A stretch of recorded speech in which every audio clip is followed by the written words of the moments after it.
This is a special edition of the Gear Jammers highlights from their races 2 weeks ago and of course last week. The one from 2 weeks ago, the footage was not provided to me until a week later, so that's why you're going to have 2 races on this special edition. Enjoy the highlights.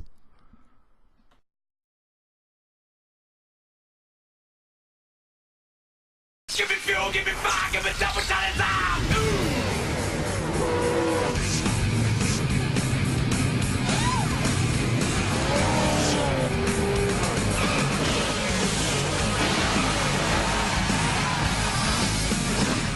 The Gear Jammers Truck Series came to the home of the Snowball Derby, the Five Flag Speedway down in Florida, for their 7th race of the season, and is a track that not a lot of the drivers are very familiar with.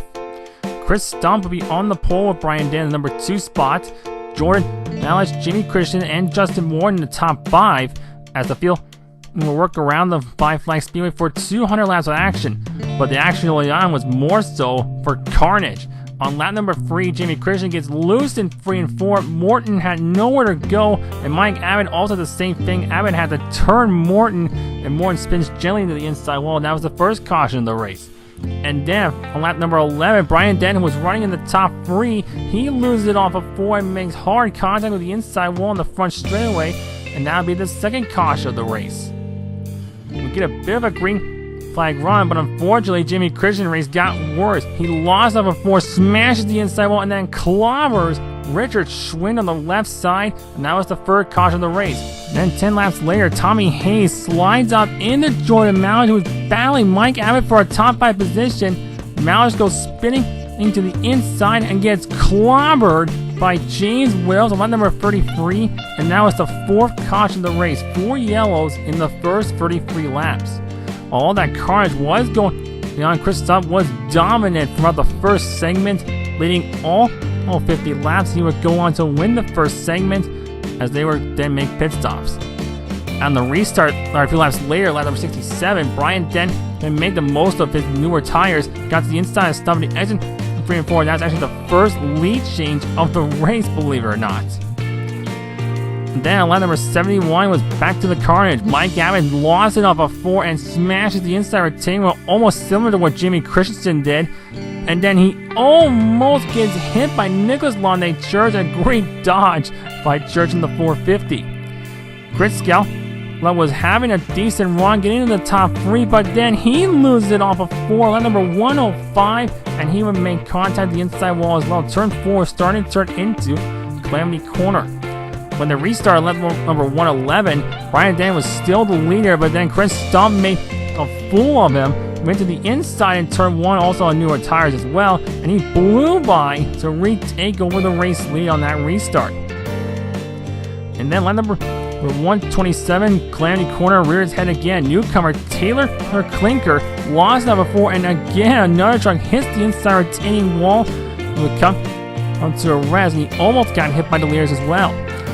Chris Stump was still leading the majority of the race. He was having a little bit of pressure from James Walker on lap number 140, but he would eventually start to pull away. But then, in a major turning point happened in the race. Lap number 177, he was going to lap Richard Schwind, but he loses it off of turn 2. Does a great job to not crash the truck, but he spins out of the lead, and that would set up a wild finish. Lap number 183 on the restart, James Williams would stay out to inherit the lead, but his older tires would let him down. James Walker blows by the outside to take over the race lead, but then he would have some company with 8 laps to go, and being Brian Dan and Chris Stump. Dan gets to the inside of Walker. They nearly bang fenders off of 4. Brian Dan would take over the race lead, and then Chris Stump would get by Walker to take over the number 2 spot. But then, chaos with 3 laps to go. Stump tried to get to the inside of dead 1 and 2. Almost tried to get a corner on him, but he hits him and then slides. And he saves it, but that allows James Walker to blow by them both and take over the race lead. And he would hold off Brian Dent, as James Walker would go and steal the victory at the Five Flag Speedway in Florida. His first win of the season. A dramatic finish. The final results were James Walker, Brian Den, Chris Stump, Justin Morton, John Dews, the top 5. Nichols on the church, Richard Schwint, Joe Peter, Chris Scala, and James Williams round the top 10. We'll take a break and then come back with race number 8 of the Gear Jammers Truck Series at Rockingham.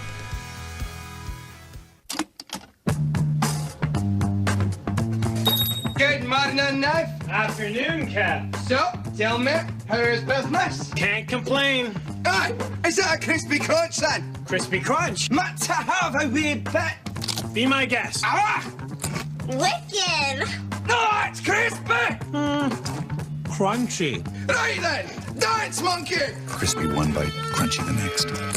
It's a little different every time. 遊びの道に魂込めた一人の男が今日も行く真面目に遊ばぬ奴らには体で覚えさせるぞ背がたさんしろ背がたさんしろ背がさんたんしろ It was then on to the Rockingham Motor Speedway for race number 8 of the Gear Jammers Super Fluffy Truck Series season, a track that many NASCAR fans still believe should still be run today. Chris Stump was again on the pole, with Frank DiMaggio, Brian Den, Jason Garrett, and again Justin Moore in the top 5 as the field would go around the Rockingham Speedway for 200 laps of action. But unfortunately, the early cautions from the last race at Five Flags reared its head again. James McCritchie got a little too close to the wall, and then number 2 comes down in front of James Williams, gets hooked, and smashes the inside retaining wall. And now is the first caution of the race. He also got a little bit of damage from Andy Moore. Jason Garrett was starting to show that he had the truck to beat. He blew by Chris Stump on that number 9, and he would make his presence felt as he would start to set sail, and eventually he would have almost a straightaway lead on the rest of the field. By the time lap number 19 rolled around, Jason Garrett definitely fell at home at the Rock. Another guy making a charge was the returning Brett Buncari. He started 7th, and he would get by Chris Stump to take over the number 2 spot, but he was still miles behind Jason Garrett, who was just a man on a mission. A little further back, James Williams was also on the move, starting from the number 11 spot. He would get by Jordan Malish on lap number 31 for the number 11 spot, as he was also being followed by Chris Scala. Jason Garrett would continue to dominate the whole segment, and he would win segment number 1 with incredible ease. But unfortunately for Jason Garrett, though, segment 2 didn't start out quite so hot for him. As early on, he was still in the lead, but on older tires, and he slides up and hits the outside wall at a 2. That allows James Williams, Richard Schwint, and Frank DiMaggio to all go by, and James Williams would take over the race lead. Brian Den, we haven't heard much from the first segment, was also on the move. He gets by James Williams on the number 65 and turn number 3 to take over for the race lead. However, further back, Jordan Malish is having all kinds of trouble. On older tires, he slides up and whacks the wall at turn 2 and then gets spun by Joe Petrick, and then he hits the inside retaining wall, and his rough day would get a little bit worse later on. Then, near the end of the segment with 6 to go, Chris Scala slides up and spins James Williams in turn number 1. That was set up a 1-lap show to end the segment, with Brian Den taking the win in segment number 2.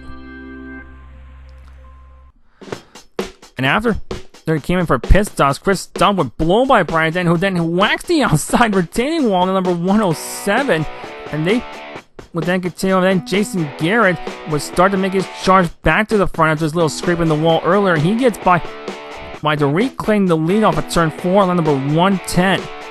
And then on the number 124, Brett Buncari gets loose out of turn 4 right in front of John Dews. Dews locks him up, and he doesn't hit anything, but Buncari overcorrects, hits the outside wall, and then Steve Denison bonds-eyes and clobbers Buncari, although he actually had no place to go, as Buncari was sliding down, and Buncari would suffer another DNF. After that restart, it was then Frank DiMaggio's turn to join the party up at the front, and that'd be on lap number 151. He gets inside of Garrett off at 2 on a crossover, and he would take over the race lead for the first time. But then 10 laps later, Jason Garrett was not through. He got back to the inside of DiMaggio off of 4, and Garrett would reclaim race lead, and people thought that maybe Garrett would fly right back. But then DiMaggio was not done yet. Lap number 166, he comes right back at Garrett on the inside off of 2, and he would retake over the race lead, and he would actually hold it for the next few laps. Because of lap number 168, more problems for Jordan Mouch. He gets loose off of 4, but does an incredible job not to hit anything, overcorrecting twice, spinning on the front straight, but luckily no one would hit him as the caution would come out.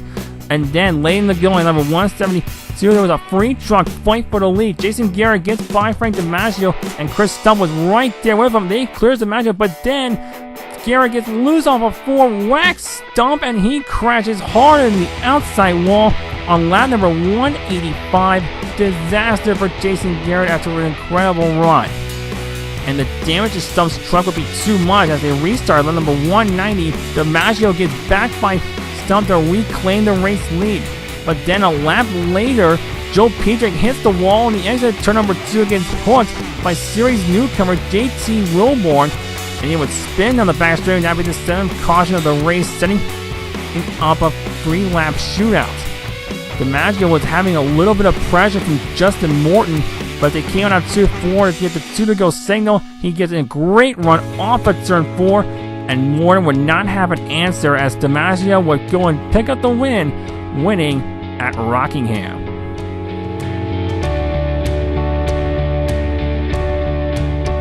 The final result of Frank DiMaggio winning. Chris Scala passes Justin Moore in the last lap to take 2nd. John Dews was 4th, Chris Stump 5th, Joy Mountain 6th, James Wills 7th, Brian Den 8th, Richard Schwink comes home 9th, and Joe Petrick would round the top 10 after Rockingham. And in the point standings, Richard Schwink continues to lead the way by 11 over Brian Den, Justin Moore in 3rd, Freddie Freeback, and it's Chris Scala, James Wills, Jimmy Christensen, John Dews, Brett Buncari 8th, Frank DiMaggio 9th, and Joe Petrick around the top 10 after 8 races in the Super Fluffy Truck Series season.